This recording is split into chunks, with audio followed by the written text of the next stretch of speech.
எல்லாருக்கும் வணக்கங்க. இன்றைக்கி நம்ம பார்க்க போகிறது எல்லாருக்கும் வணக்கங்க.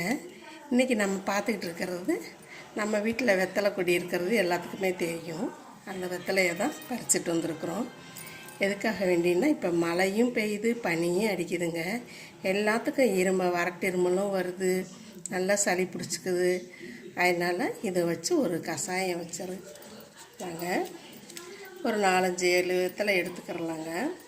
அதை நல்லா நான் அலசிட்டு வந்துட்டேன். இந்த காம்பை மட்டும் எடுத்துக்கிறலாங்க. இதெல்லாம் 1 டம்ளர் தண்ணி ஊற்றுறேங்க.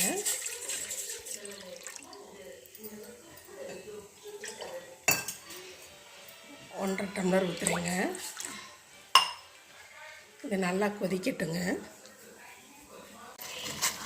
இப்போ தண்ணி வச்சது நல்லா கொதிச்சிருச்சுங்க. நம்ம இந்த வெத்தலையை 4-5 பிரித்து போட்டுடலாங்க.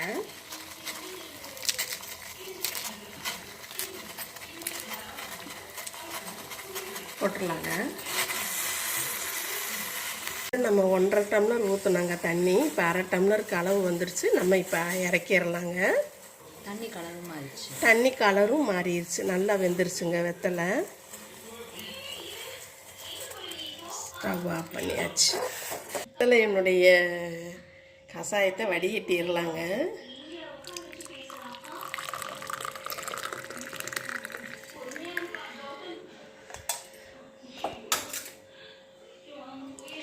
இப்போ நம்மளுக்கு எல்லாத்துக்குமேங்க இருமல் சளி விடவே மாட்டேங்குதுங்க. இருமல் அதுக்காக வேண்டி நம்ம வீட்டில் இருக்கிறதுனால நாங்கள் போட்டுட்டோன்னு நினைக்காதீங்க.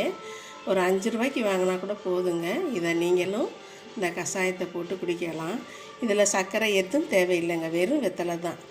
அதை போட்டு குடிங்களே. இந்த அம்மா சொல்கிறேன். ரொம்ப ரொம்ப நன்றிங்க. நீங்கள் கொடுத்துக்கிட்டு இருக்கிற ஆதரவுக்கு. வாழ்க வளமுடன்.